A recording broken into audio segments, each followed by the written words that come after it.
Saludos, mi hermano. Hola Joel, ¿cómo estás? Dios te bendiga, muchas gracias. Muchas gracias. Bien, hermanos, bienvenidos a nuestra segunda sesión del curso de Antropología Bíblica.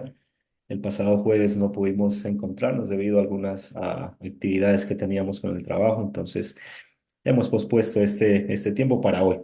Hoy vamos a continuar con nuestro estudio de Antropología Bíblica. Sin embargo, antes de continuar, me gustaría que repasemos algunos términos o conceptos que estudiamos el primer jueves para ver que estemos frescos con lo que hemos aprendido, por lo menos recordar en caso de que la información obtenida el día del pasado jueves pues se haya perdido. Ok, vamos a repasar algunos conceptos. ¿Cuál es la dinámica? Que ustedes vayan escribiendo ahí en el chat las respuestas de estas preguntas. Por ejemplo, la primera pregunta es, ¿qué es la antropología bíblica? ¿Sí? ¿Qué es la antropología bíblica?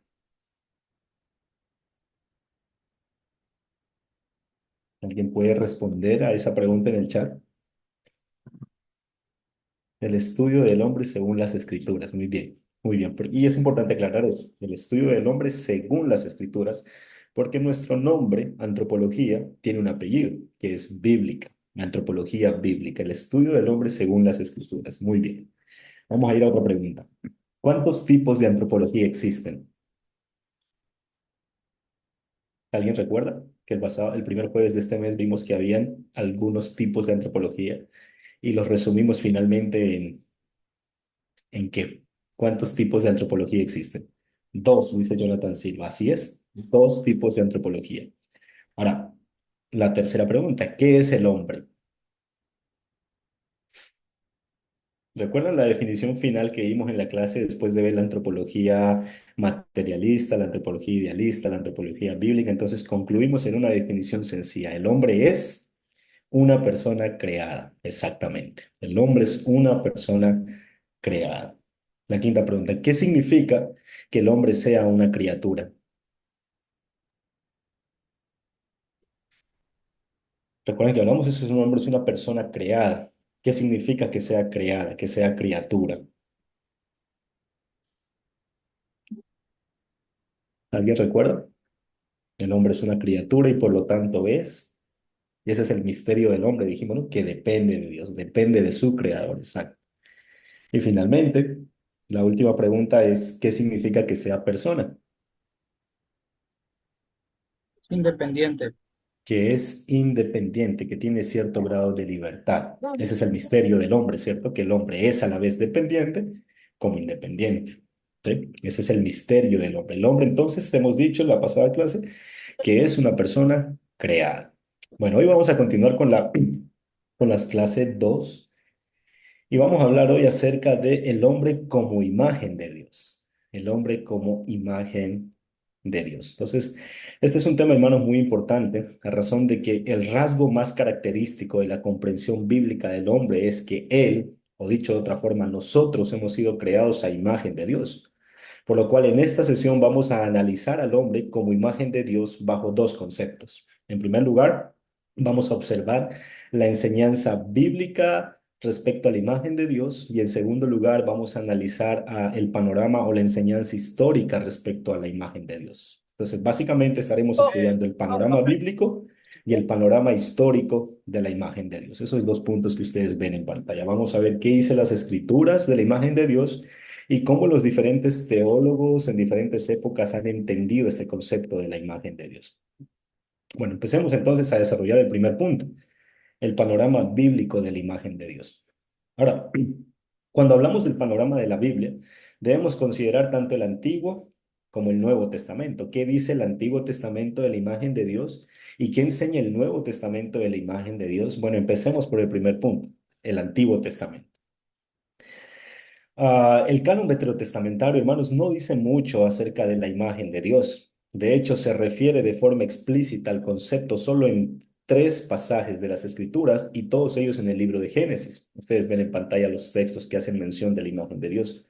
Génesis capítulo 1, versículos 26 y 28, Génesis capítulo 5, versos 1 al 3 y Génesis capítulo 9, versículo 6. Solo en estos tres pasajes del Antiguo Testamento se puede ver de forma explícita el concepto imagen de Dios. Ahora yo les ruego que vayamos a nuestras Biblias y busquemos Génesis capítulo 1, versículo 26 y 28. Leamos lo que dice las Sagradas Escrituras acerca de la imagen de Dios. Génesis capítulo 1, versos 26 y 28. Así dice la palabra de Dios. Entonces dijo Dios, hagamos al hombre a nuestra imagen conforme a nuestra semejanza. Y señoré en los peces del mar, en las aves de los cielos, en las bestias, en toda la tierra y en todo animal que se arrastra sobre la tierra. Y creó Dios al hombre a su imagen, a imagen de Dios lo creó, varón y hembra los creó. Y los bendijo Dios y les dijo, fructificad y multiplicaos, llenad la tierra y sojuzgadla, y señoread en los peces del mar, en las aves de los cielos y en todas las bestias que se mueven sobre la tierra. Eso es lo que dice nuestro pasaje. Ahora, lo primero, hermanos, que debe llamarnos la atención en este pasaje es que el verbo principal en el versículo 26 está en plural, ¿sí? Hagamos al hombre. Esto indica, hermanos, que la creación del hombre es una categoría especial, ya que esta clase de expresión no se utiliza para ninguna otra criatura, sino para el hombre. Ahora, muchos estudiosos de la Biblia han tratado de explicar en qué consiste o qué quiere dar a entender el concepto hagamos, este concepto que está en plural. Entonces, algunos, por ejemplo, llaman a este plural el plural majestático, plural majestático. Esto se refiere a la majestad. Cuando algún rey o algún soberano habla de sí mismo para mostrar su majestad, se describe a sí mismo en primera persona del plural. Hagamos. En ese sentido, Dios para probar su majestad usa este plural majestático, por eso dice hagamos, primera persona del plural. Sin embargo, la posibilidad del uso de esta figura de lenguaje, hermanos, es poco probable, por cuanto esta clase de plural no se encuentra en ningún otro pasaje de la Escritura, o sea, no podemos evidencia de este plural majestático en algún otro pasaje de la Escritura. Entonces, es muy poco probable que este plural que nosotros vemos en Génesis capítulo 1, versículo 26, hagamos, se refiera al plural majestático. Muy poco probable. Por otro lado, otros han sugerido que Dios al decir hagamos se está dirigiendo a los ángeles, ¿sí? ¿No han escuchado esa interpretación? Pero esa interpretación, hermanos, también debe ser rechazada, ya que en la Escritura nunca se dice que Dios tenga que consultar con los ángeles, quienes como criaturas, al igual que nosotros, no pueden crear al hombre. Y además, el hombre, hermanos, no ha sido creado a imagen y semejanza de los ángeles. ¿Sí? Entonces, esa interpretación de que Dios, al decir hagamos, está hablándoles a los ángeles, también debe ser rechazada, porque no es apoyada por el marco general de las Escrituras. Pero entonces debemos preguntarnos, ¿cómo debemos interpretar ese plural? Si no es majestático y no se está refiriendo a los ángeles, ¿cómo debemos interpretar ese plural que nosotros encontramos en Génesis capítulo 1, versículo 26? Hagamos. Bueno, deberíamos hacerlo, hermanos, en su sentido natural o normal. Esa afirmación nos está diciendo que Dios no existe como ser solitario, sino como ser que está en comunión con otros. Aunque debemos tener cuidado, ciertamente, porque no podemos en base a ese texto afirmar o probar la Trinidad. Pues ciertamente la Trinidad, hermano, es un concepto o es una idea del Nuevo Testamento. Sin embargo, lo que sí podemos hacer es que ese texto nos prueba de que Dios existe en pluralidad. O sea, hay una esencia divina, pero hay diferentes personas ahí. No sabemos cuántas, por lo menos Génesis no nos dice, y a la luz de este texto no podemos llegar a la conclusión de que son tres, pero ya nos da una idea de que en esa esencia divina hay una pluralidad. ¿Ok? Entonces esa es la interpretación que se le debe dar a esa palabra hagamos. Es una interpretación que sale del mismo texto y es su interpretación natural. Ahora, el texto, hermanos, continúa diciendo, hagamos al hombre a nuestra imagen conforme a nuestra semejanza. Ahora, estas son las palabras que nos interesan en el estudio de esta noche. Imagen y semejanza. Ahora, noten, hermanos, que no hay una conjunción entre los dos términos. El texto no dice hagamos al hombre a nuestra imagen y conforme a nuestra semejanza. No hay la conjunción y en nuestro texto. El texto simplemente dice hagamos al hombre a nuestra imagen según nuestra semejanza. De modo que no hay una diferencia esencial entre los dos conceptos. Es así que según nuestra semejanza es solo una forma diferente de decir a nuestra imagen. ¿Sí? Son dos formas de decir una misma cosa. El autor emplea estos conceptos en otros pasajes, dando a entender la misma idea o significado. Por ejemplo, en Génesis capítulo 1, versículo 26, el autor, como acabamos de leer, va a usar los dos conceptos. va a usar los dos conceptos. En Génesis capítulo 1, versículo 27, va a usar la palabra imagen solamente. Y en Génesis capítulo 5, versículo 1, el autor va a usar la palabra semejanza, solamente va a usar la palabra semejanza. Y en Génesis capítulo 5, versículo 3, nuevamente el autor va a usar los dos conceptos, imagen y semejanza. Entonces, de modo, hermanos, que si la intención hubiera sido mostrar que estas palabras describen aspectos diferentes del ser humano, no se habrían utilizado de la forma en la que acabamos de ver en estos pasajes, como si fueran intercambiables. Así que no son palabras que quieren mostrar dos aspectos diferentes del ser humano, sino son dos formas de decir lo mismo acerca del ser humano. ¿Ok? Ahora, si bien estas palabras, hermanos, suelen usarse como sinónimas, es posible, dicen algunos autores, reconocer una ligera, muy ligera distinción entre ambas. La palabra imagen viene del hebreo selem, que significa tallar o cortar.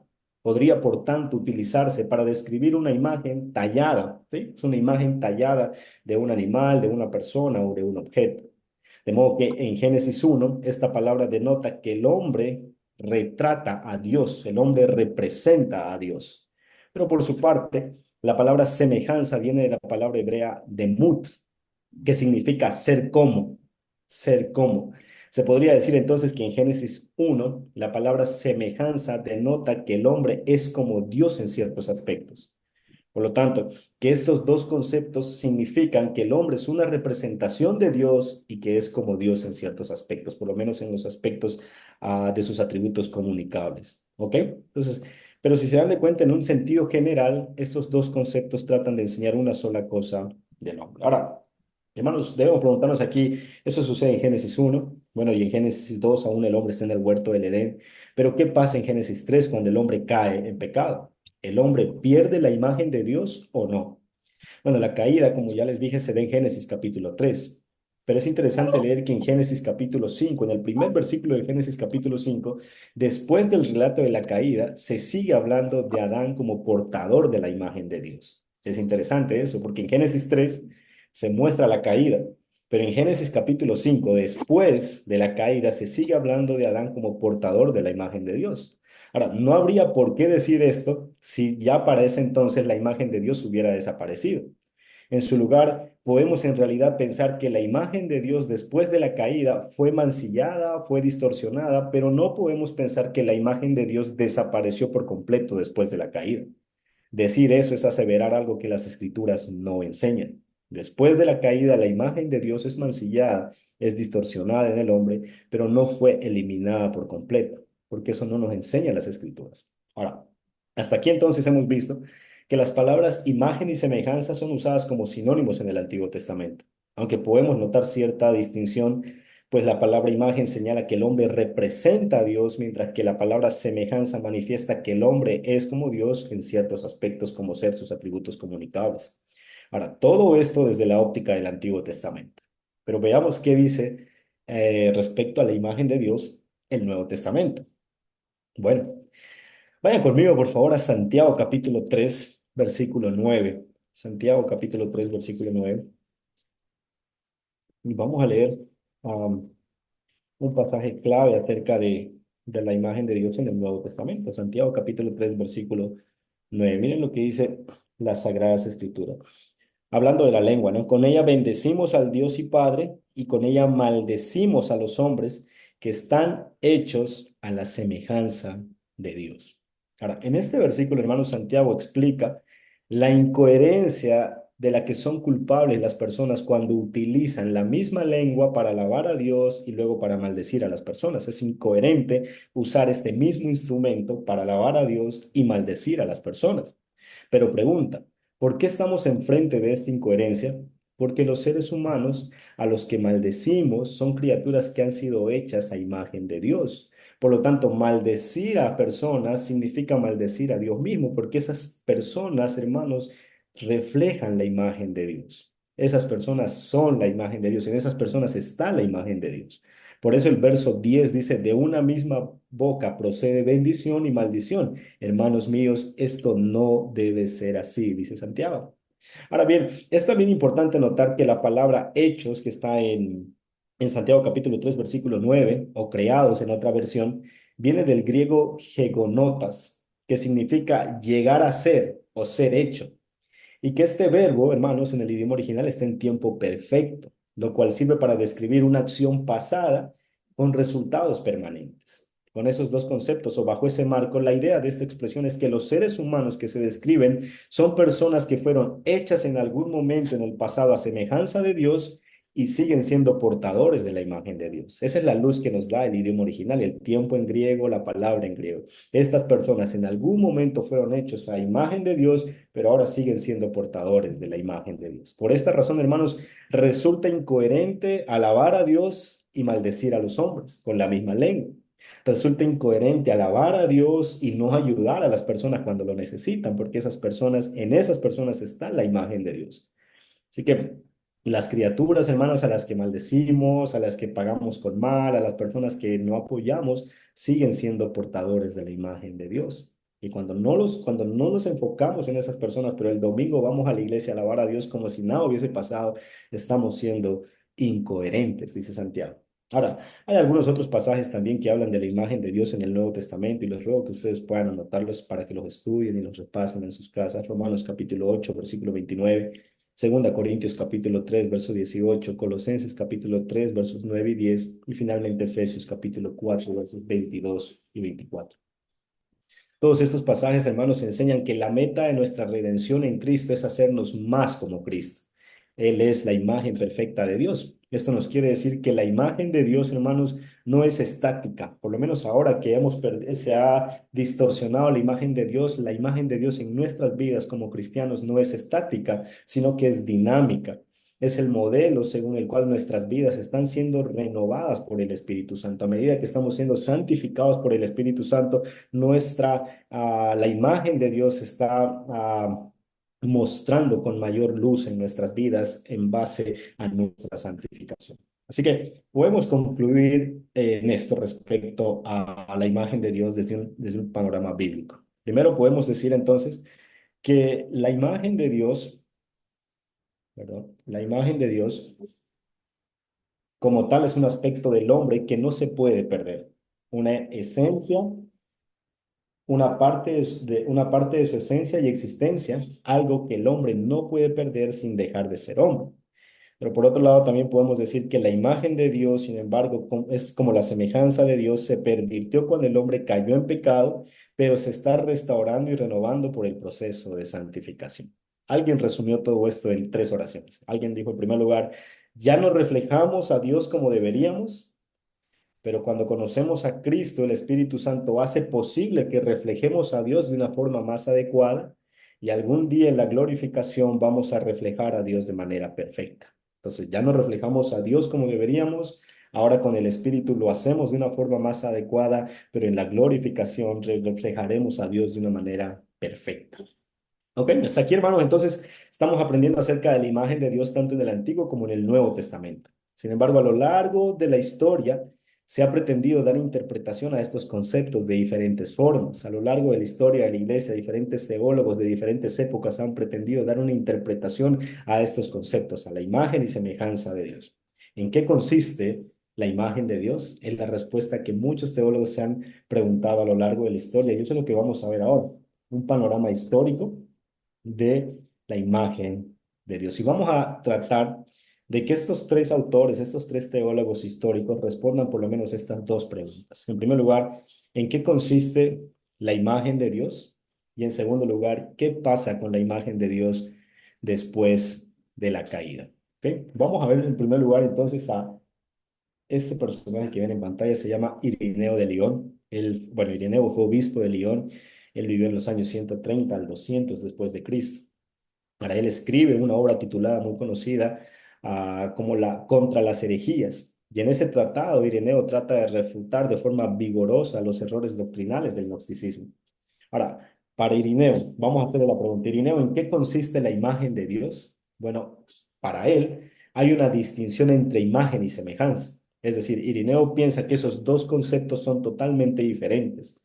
Para Irineo, la imagen de Dios significaba la naturaleza del hombre como ser racional y libre, mientras que la semejanza de Dios significaba la túnica de santidad que el Espíritu había otorgado a Adán. Dicho de otra forma, para Irineo, La imagen de Dios era la naturaleza humana y la semejanza de Dios era la santidad o la justicia que el hombre tenía al momento de ser creado. Esa era la distinción que hacía Irineo entre imagen y semejanza. Ahora respondamos a la siguiente pregunta, o hagamos que Irineo responda a la siguiente pregunta. ¿Qué pasa con la imagen de Dios después de la caída? Irineo responde esta pregunta de la siguiente manera. Él dice que la imagen de Dios no se pierde después de la caída, sino que sigue subsistiendo, pero la semejanza de Dios sí se pierde después de la caída. Eso quiere decir que para Irineo, después de la caída, el hombre sigue siendo imagen de Dios y por lo tanto sigue siendo un hombre racional, pero pierde la semejanza de Dios y por lo tanto pierde la santidad que recibió al momento de ser creado. ¿Sí? Esa es la distinción que hace Irineo de León. Ahora, este es el pensamiento que tenía Irineo respecto a la imagen de Dios. Sí, ahí ven. La semejanza de Dios significaba para él la túnica de santidad que el Espíritu Santo había otorgado a Adán. Y por su parte, la imagen de Dios significaba la naturaleza del hombre como ser racional y libre. Lo que Adán pierde, dice Irineo, en la caída es la santidad, es decir, la semejanza. Pero tanto su racionalidad como su libertad se conservaron, es decir, la imagen de Dios se conserva. Por lo cual el hombre pierde la semejanza, pero no la imagen de Dios. Ahora, es muy interesante, hermano, notar que según el pensamiento de Irineo, los creyentes tienen en su ser tres componentes: cuerpo, alma y espíritu. Pero los no creyentes solo tienen dos componentes: alma y cuerpo.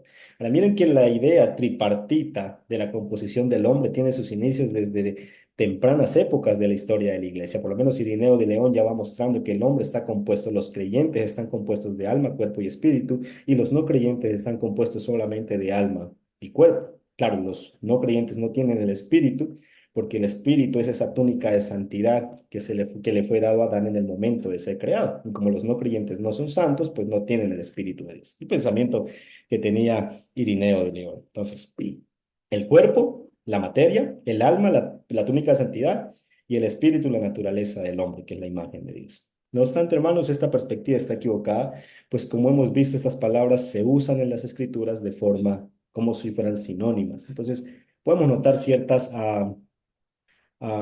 puntos de quiebre en la perspectiva de Irineo de León respecto a la imagen de Dios.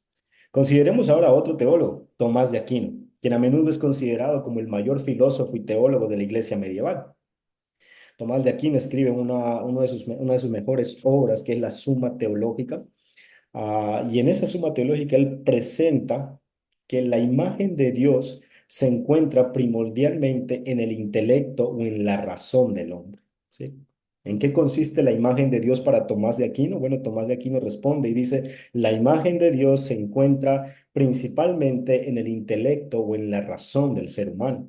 Miren las frases que él va a dar en su Suma Teológica. Él dice: se puede decir con propiedad que solo criaturas inteligentes han sido hechas a imagen de Dios.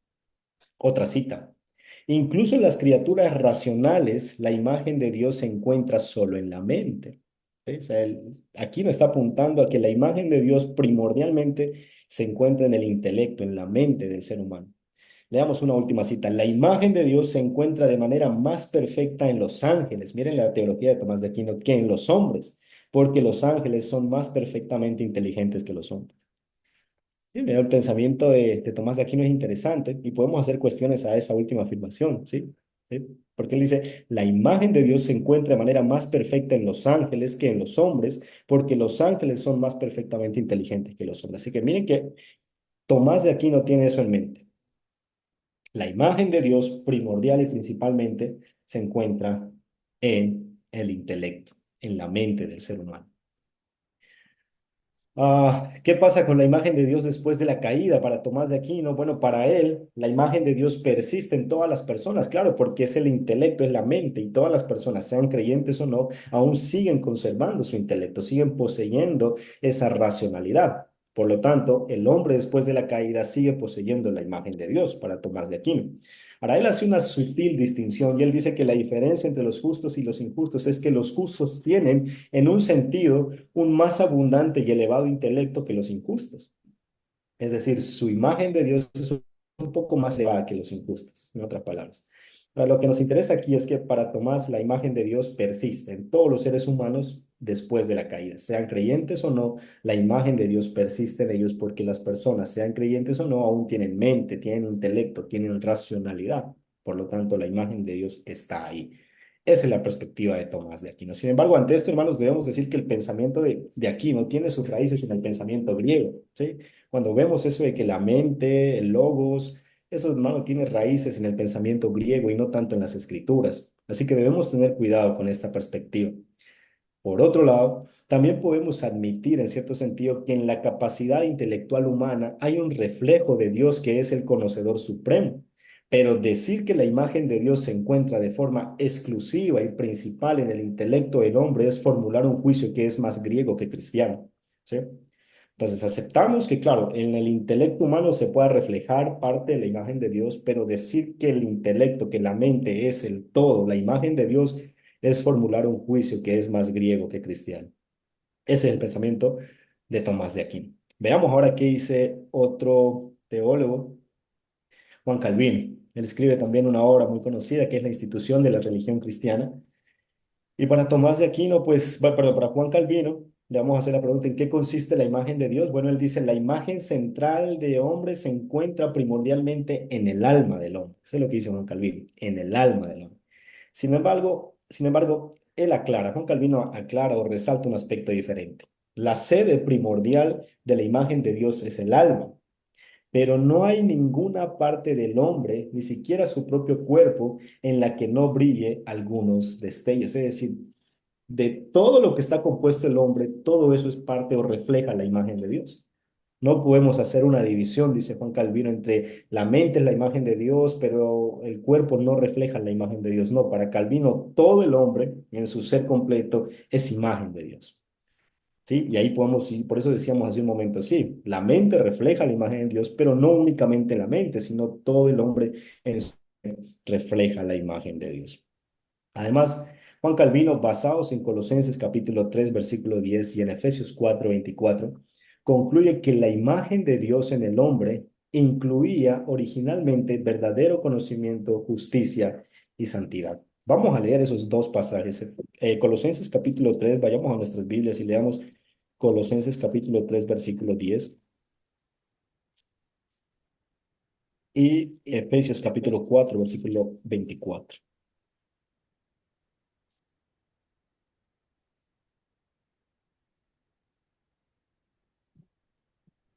Bueno, voy a leer para ustedes Colosenses capítulo 3 versículo 10. Miren lo que dice la palabra de Dios. Y revestidos del nuevo, hablando del nuevo hombre, el cual conforme a la imagen del que lo creó, se va renovando hasta el conocimiento pleno. Calvino va mostrando eso. O sea, el nuevo hombre que es creado conforme a la imagen del que lo creó, es decir, a la imagen de Dios, se va renovando hasta el conocimiento pleno. Es decir, Calvino, en base a este texto, concluye que la imagen de Dios incluía originalmente tener un verdadero conocimiento de Dios. Es decir, Adán cuando fue creado tenía un verdadero conocimiento de Dios. Ahora, vayamos a Efesios capítulo 4, versículo 24. Y miren lo que dice las escrituras. Y vestidos del nuevo hombre, hablando igual del nuevo hombre, creado según Dios, la palabra nuevamente según Dios, en la justicia y santidad de la verdad. Entonces, en base a estos dos textos, hermanos, Juan Calvino llega a la conclusión que Adán cuando fue creado originalmente poseía verdadero conocimiento, justicia y santidad. Verdadero conocimiento, justicia y santidad. Sí, eso es lo que concluye Calvino respecto a la imagen de Dios. Ahora, Calvino, ¿qué pasa con la imagen de Dios después de la caída?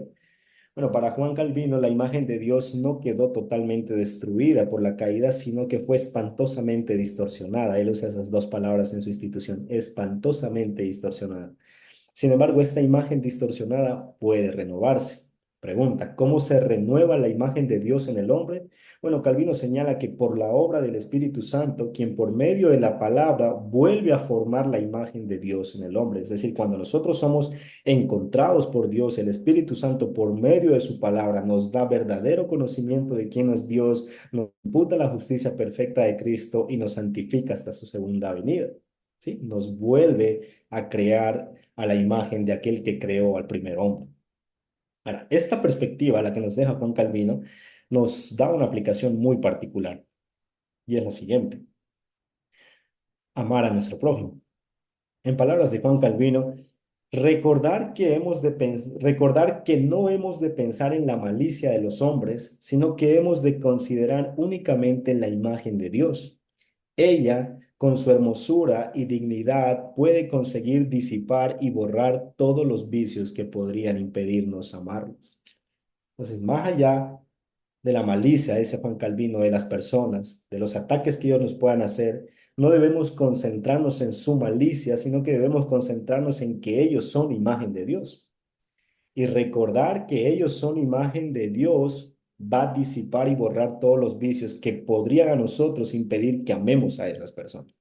Ahora, yo sé que esto en la práctica es complicado, ¿no? En la práctica no es tan bonita como lo plantea Calvino. Bueno, en la teoría uno puede decir muchas cosas, pero en la práctica es complicada. Sin embargo, debemos considerarlo para vivir a la luz de, porque las personas, hermanos, que nos rodean, aquellas personas que están con nosotros, que no son cristianos, siguen poseyendo la imagen de Dios. Y como decía Santiago, ¿no? O sea, no es coherente alabar a Dios los domingos, pero tener a alguien a quien odiamos, alguien con quien no nos llevamos, alguien a quien rechazamos, aborrecemos en el transcurso de la semana. No es coherente, porque esa persona sigue llevando, sigue reflejando la imagen de Dios de forma distorsionada o espantosamente distorsionada, como decía Juan Calvino, pero sigue llevando la imagen de Dios.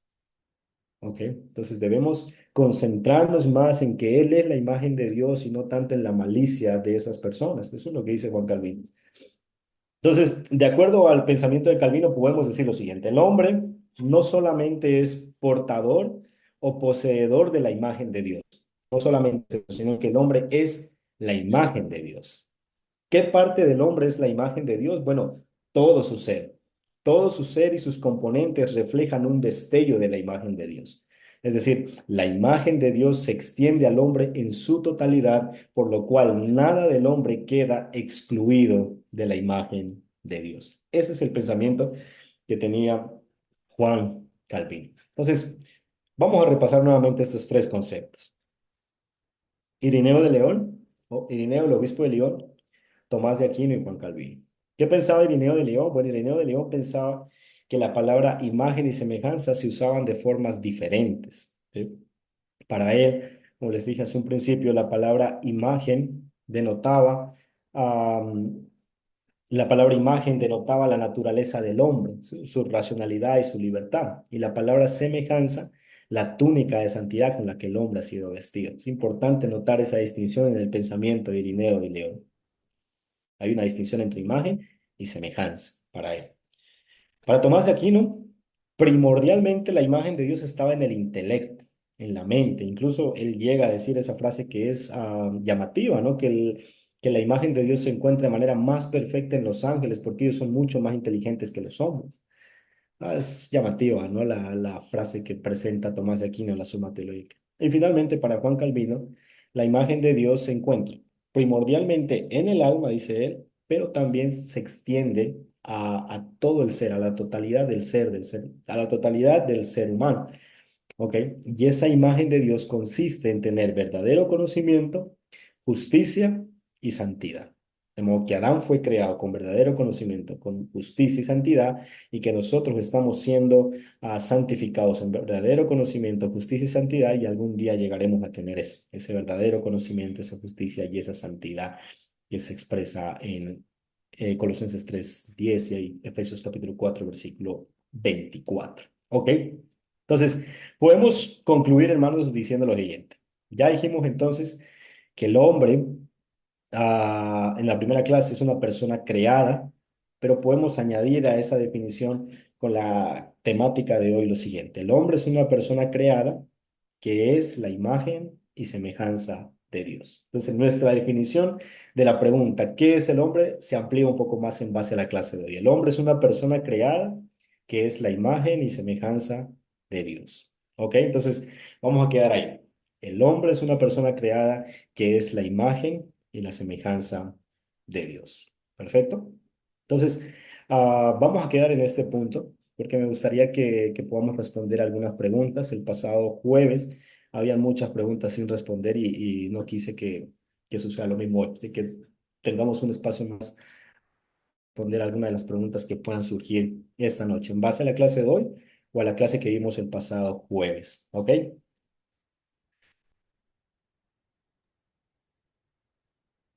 Mi hermano, muchas gracias por el tiempo que dispuso para que nosotros podamos aprender más de este curso.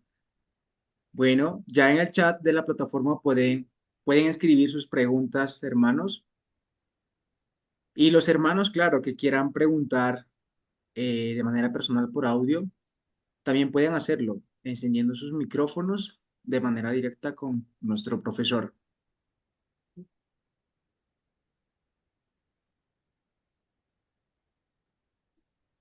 Hermanos, ahí estoy leyendo. Qué pena, creo que no se logró oír bien. Am, o no sé si es un problema de conexión del hermano. De todos modos, si es algo de nosotros, pues lo vamos a corregir para la próxima, ¿ok? Si es alguna falla técnica de nosotros el audio, lo vamos a corregir, hermanos, para el siguiente jueves.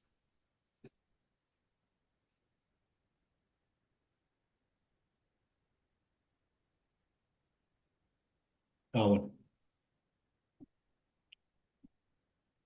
No, creo que hoy no hay preguntas, entonces. Eso se ve. Hermanos, pregunten. Es el tiempo de poder soltar todas sus dudas en cuanto al tema, claro.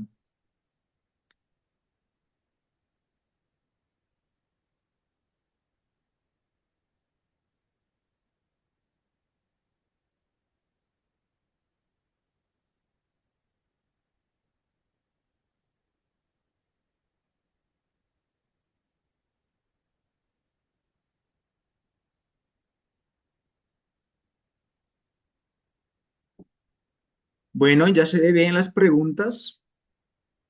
Vayamos en orden. Bueno, la primera pregunta, hermano Romer, Ujú. dice que ¿cuál es la respuesta a que el hombre sea independiente? Creo que la hermana habla de la anterior clase de que no se quedó con la pregunta esa. ¿Cuál es la respuesta a que el hombre es independiente?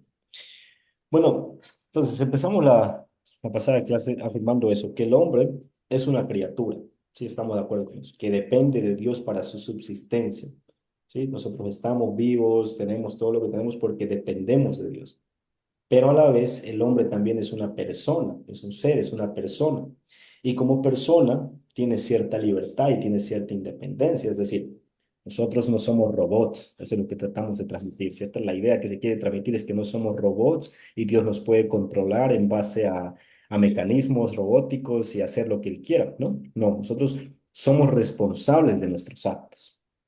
Entonces, al ser personas, nosotros somos responsables de nuestros propios actos y en ese sentido, las decisiones que tomamos son libres. Ahora, claro, y por eso explicábamos al final de la pasada clase. En base a eso podemos entender un poco mejor la idea de la soberanía de Dios y la responsabilidad del hombre.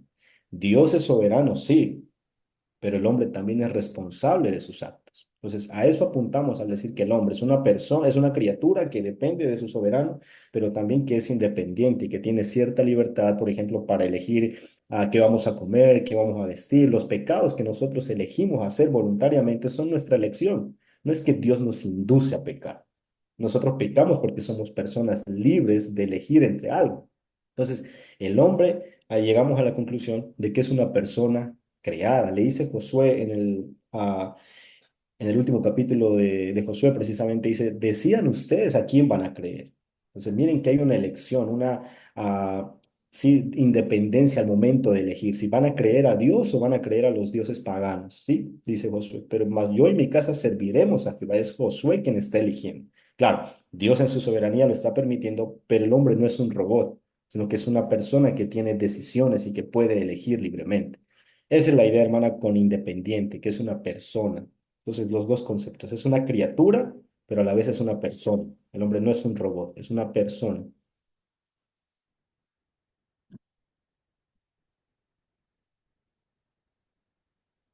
Bueno, hay otras preguntas, hermano Romer. Miguel Tobar pregunta y dice, ¿Podríamos entonces decir que como personas, al perder nuestra santidad, nos hacemos más diferentes a Dios y al ser creados no aceptamos la imagen de Dios? Y como personas, al perder nuestra santidad, nos hacemos más diferentes de Dios. Sí, hasta ahí entiendo la pregunta. Lo segundo es como, y al ser creados, no aceptamos la imagen de Dios. Ahí no, la última parte de la pregunta no la entiendo, mi hermano Miguel, tal vez nos los puedes explicar un poco más. Pero lo primero sí estás en lo cierto, ¿no? Como personas, al perder nuestra santidad en la caída, en Génesis capítulo 3 nos hacemos diferentes a Dios. Sí, porque Él es santo y nosotros somos pecadores. Entonces sí nos hacemos diferentes a Dios, pero recordemos algo, la imagen de Dios no se centra solamente en la santidad, sino que, como dice Calvino por lo menos y como lo respaldan las escrituras, es en la totalidad del hombre. Entonces el hombre sigue siendo imagen de Dios, pero como usando la terminología de Juan Calvino, de una forma espantosamente distorsionada, pero sigue reflejándose en la imagen de Dios. Pero claramente hay una distinción ya después de Génesis 3. Dios es santo y los hombres son pecadores, o sea, nos hacemos diferentes a Dios. Hasta ahí sí entiendo la pregunta, pero lo otro, hermano, no me queda muy claro. Y al ser creados no aceptamos la imagen de Dios. Tal vez lo puedes volver a replantear y lo revisamos.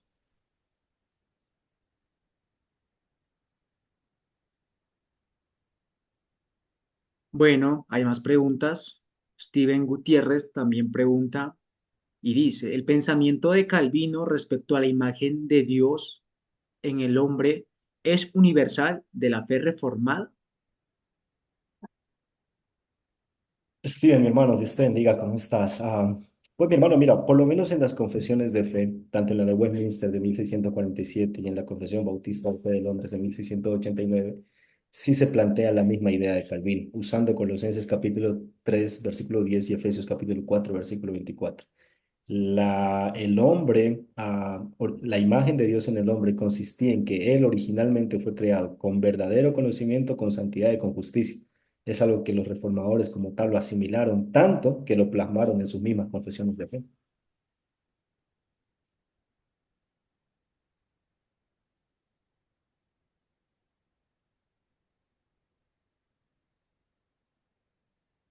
Bueno, también hay más preguntas, mi hermano. Miguel Tovar también pregunta y dice, al ser llamados a reconciliarnos con Dios, podríamos decir que somos llamados a reconciliar la imagen correcta que debemos tener como personas y como criaturas. Sin duda, ¿sí? Cuando somos llamados a reconciliarnos con Dios, estamos llamados a parecernos más a Cristo. Y parecernos más a Cristo es tener esa imagen, o usando la terminología de Miguel, reconciliar la imagen correcta que debíamos tener, que teníamos o que tuvieron nuestros primeros padres en el huerto del Edén. Sin duda, estamos llamados a ser como Cristo, que es la imagen perfecta de Dios.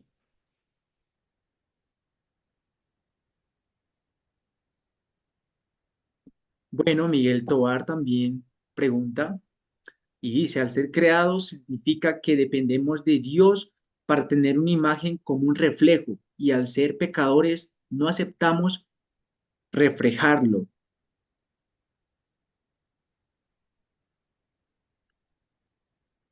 Ser creados significa que dependemos de Dios para tener una imagen como un reflejo.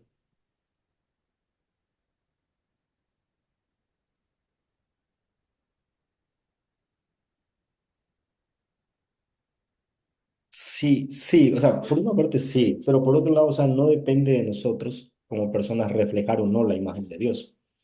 ¿Sí? Porque la imagen de Dios está en el hombre a pesar del hombre, ¿sí? Es decir, puede ser que sea una persona completamente pecadora, una persona que sea de lo vil, de lo más pecador que puede existir, aún así, a pesar de sus actos que son contrarios a demostrar o reflejar la imagen de Dios, sigue siendo imagen de Dios, ¿ok? Es decir, el hombre no puede destruir o apagar la imagen de Dios que él posee por naturaleza a pesar de sus actos.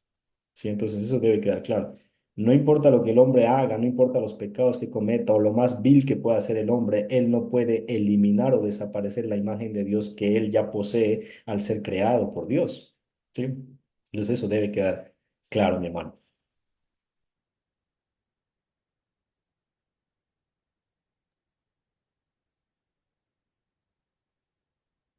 Aún tenemos tiempo, mis amados hermanos, para más preguntas.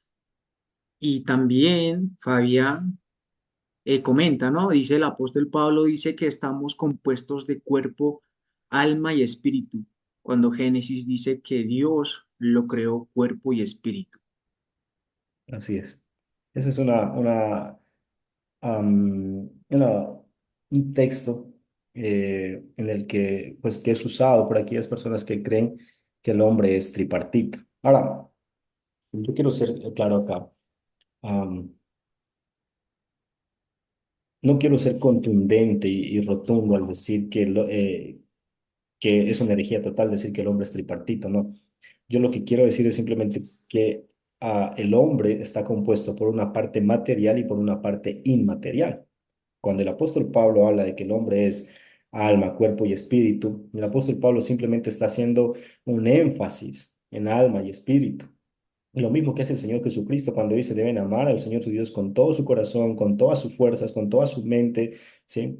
Entonces es como una forma griega de hablar y dar énfasis a algo. Entonces esa es la idea del apóstol Pablo, ¿sí? Lo que creemos es que el hombre está compuesto por una parte inmaterial y por una parte material. Para las personas que creen que el hombre está compuesto por alma, cuerpo y espíritu, creen que el hombre, creen básicamente lo que pensaba Irineo de León, ¿no? Que el hombre es cuerpo y alma. Y en el momento que se da lo de Pentecostés, después de la ascensión de Cristo, va a bajar el espíritu sobre esas personas y ese espíritu constituye un tercer componente en el ser del hombre. Entonces ya no es solamente alma y espíritu, sino que también perdón, ya no solamente es alma y cuerpo, sino que ahora con la llegada del Espíritu Santo, ahora también ya es espíritu. Entonces esas personas o todos los cristianos tienen alma, cuerpo y espíritu, pero los no cristianos solo tienen alma y cuerpo. Entonces, yo creo que esa distinción no nos muestra las escrituras nos muestran que todos somos alma y cuerpo o espíritu y cuerpo, que el espíritu, que cuando el cuerpo muere, el espíritu se va para el cielo o se va para el infierno. Sí, o sea, no hay una distinción entre espíritu y alma en las escrituras. No es que cuando el cuerpo muere, el espíritu se va para el cielo y el alma queda ahí en el limbo. No, o sea, no hay una distinción tripartita. ¿Ok? Solo hay una distinción bipartita, alma o parte material y parte inmaterial. Cuando el cuerpo muere, el espíritu, si fue justo, pues se va al cielo, o si fue injusto, se va para el infierno. Y ahí entra lo que se conoce como el estado intermedio. Y después, cuando los cuerpos resucitan, los espíritus vuelven con sus cuerpos para el juicio final y ser destinados ya sea al cielo o al infierno. Pero miren que aún en la escatología solo se ve esa parte inmaterial y esa parte material del hombre. No vemos una parte tripartita en el hombre. ¿Ok? Eso es lo que puedo decir respecto a esa pregunta.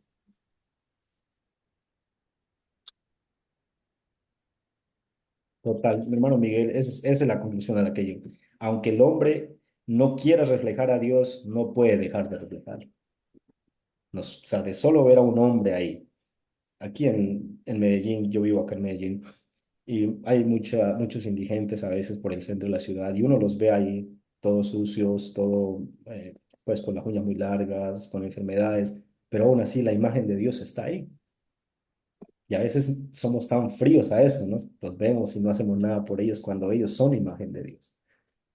Entonces, como decía Juan Calvino, o sea, más allá de su malicia, de su pecado, que la imagen de Dios puesta en ellos nos ayude a hacer algo por ellos, a amarlos, a amar a nuestro prójimo, porque por ser simplemente portadores de la imagen de Dios. Así es, hermana Janet, aunque seamos criaturas corrompidas, poseemos la imagen de Dios.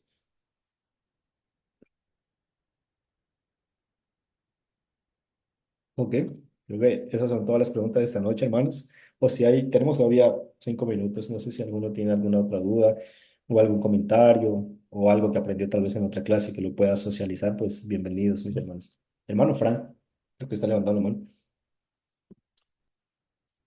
¿Qué tal? Muy buenas noches. Tengo una consulta. Entonces, si estamos entendiendo que el hombre fue creado a imagen de Dios en cuanto a la justicia y la santidad de la verdad, cuando vemos en Colosenses 1:15 y se refiere a Cristo, cuando dice que Él es la imagen del Dios invisible, el texto explícitamente a qué es lo que se refiere. ¿Está hablando justamente de esta imagen, cómo fue creado el hombre, o está hablando de otro tipo de imagen? Colosenses capítulo 1 versículo 15, ¿él es la imagen? Vamos a ver.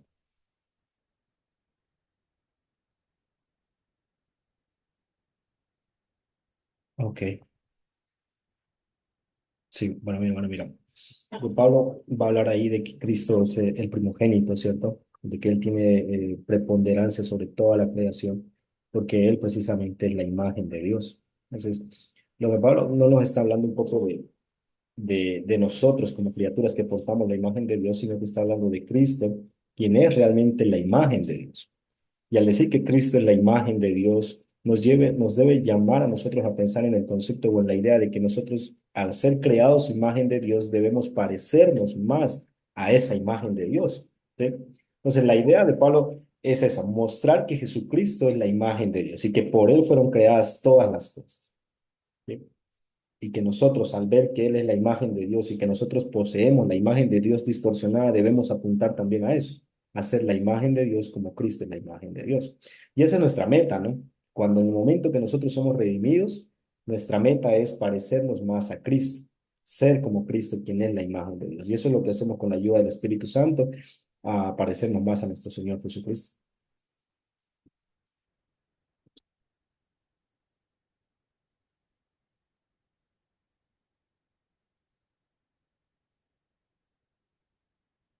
Así, total. Pastor, discúlpame.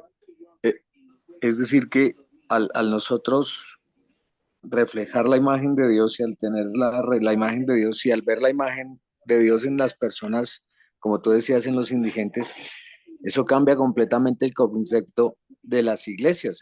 O sea, eh, porque a lo que vemos al día de hoy es las iglesias llenas de gente alabando y adorando a Dios, pero en realidad las iglesias están es para que la imagen de Dios sea restaurada en cada una de esas personas que asistimos a la iglesia, y ese es el verdadero propósito de la iglesia, restaurar la imagen del hombre para que lo podamos glorificar correctamente. ¿Es correcto lo que estoy entendiendo, pastor? Discúlpeme. Bueno,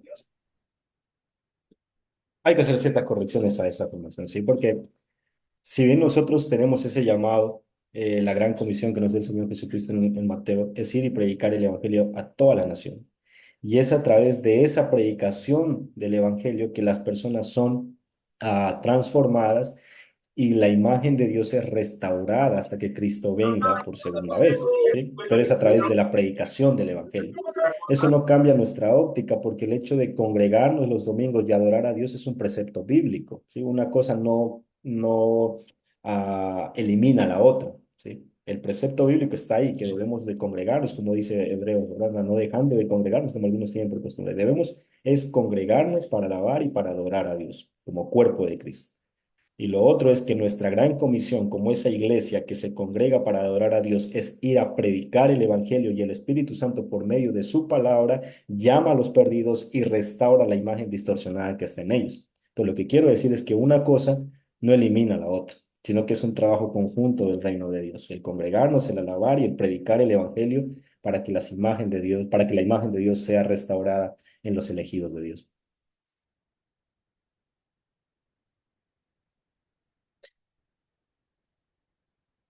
Y la Hermano pregunta, Romer, dime, Joel. Ok, pastor, muchas gracias. Con gusto, mi hermano. hay una pregunta más en el chat, si se puede responder, claro, de Juan Marcos. Dice, entonces Adán antes de la caída tenía la imagen perfecta de Cristo.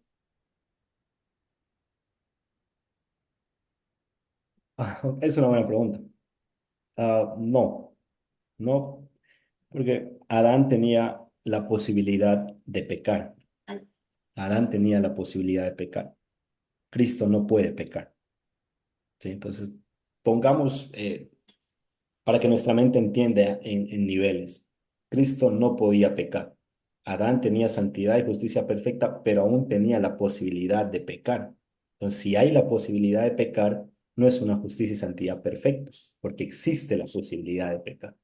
Entonces, ¿cuál hubiese sido la recompensa para Adán? Bueno, llegar a esa estatura de Cristo si él lograba vencer esa prueba o si él ya lograba ser obediente al mandato del Señor. Pero como él fue desobediente y él pecó, pues ahora lo único que puede hacer Adán es pecar. Ahora Adán puede pecar. Ahora nosotros cuando seamos glorificados en Cristo, vamos a llegar a un estado superior al de Adán. no vamos a poder pecar, porque ya estaremos con cuerpos glorificados e incorruptibles. Entonces vamos a estar incluso en un nivel, pongámoslo por niveles para que nuestra mente pueda entender, superior al de Adán cuando Cristo venga y redima a su iglesia. Entonces es la diferencia sutil. Adán podía pecar, Cristo no puede pecar. Entonces, la imagen perfecta de Dios es Cristo. Él no puede pecar, es incompatible con el pecado. Pero Adán sí. Adán tenía esa posibilidad de pecar y por lo tanto no era la imagen máxima o suprema. O sea, no era la imagen perfecta de Cristo.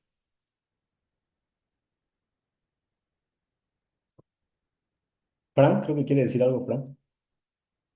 Sí, pastor, algo, no es una pregunta, sino algo que lo que usted acaba de decir con respecto a Cristo que no puede pecar, me hace recordar que hace 2 años atrás creo que fue que vi una conferencia Ujú, de expositores en el cual estaba Miguel Núñez, Paul Washer, Zuccar Michelin, José Grauman, no recuerdo el nombre del otro pastor, pero justamente ese pastor con el cual no recuerdo el nombre, él decía que cuando Cristo fue tentado por Satanás y le dijo, si eres el Hijo de Dios, di que estas piedras se conviertan en pan. Él decía, si al menos Cristo lo hubiese pensado, no, no decirlo, sino al menos hubiese pensado, esas piedras se hubiesen convertido en pan, dice él, pero ni siquiera lo pensó.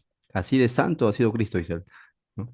Amén, amén, Es algo muy interesante lo que este pastor dijo. amén, amén. Muchas gracias, mi hermano, por ese aporte, sin duda. Así es.